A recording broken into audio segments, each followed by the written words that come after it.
Possiamo dire che il Comune di San Colombano ci ha sempre creduto e continua a crederci fattivamente a questa manifestazione. Ma come comune abbiamo sempre creduto, però a dire la verità a giugno ho avuto i miei dubbi, ecco, che se riuscissimo a fare di nuovo l'Expo quest'anno. Però poi si sono messe a posto le cose e siamo arrivati a questi punti qua e quest'anno riusciremo ancora a fare l'Expo. Speriamo che sia l'avvio di una Expo un po' più maggiore gli anni prossimi, ecco.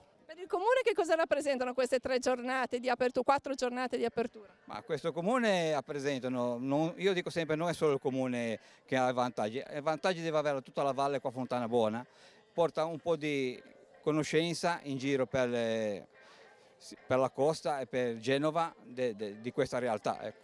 Expo Sopra le Righe vede coinvolto il Comune di San Colombano insieme ai comuni di Orero e di Cogorno. Ma di che cosa si tratta? Allora, si tratta di un progetto di Regione Liguria che noi abbiamo seguito, è un progetto per il turismo e comprende 3 percorsi: il percorso rosso per la cultura, il percorso giallo per i bimbi e il percorso blu per le curiosità. Quindi saranno degli itinerari che voi proponete sul territorio? Sono 3 itinerari che noi abbiamo proposto, 2 su Calvari, in quanto c'è l'Ascito Cuneo che è il centro della cultura per eccellenza.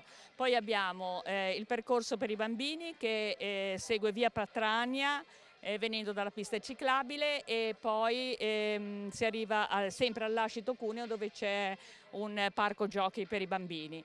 E il terzo percorso è il percorso curiosità e abbiamo fatto, per questo percorso abbiamo pensato a Cichero. Salendo da Romaggi, non sono tanto curiosità, sono curiosità ma c'è anche cultura, c'è anche storia, c'è tutto. E questo percorso comprende Romaggi e passa da Romaggi e scendendo poi per la Val Cichero, arrivando proprio nel paese di Villagrande, dove c'è la cappella di Villagrande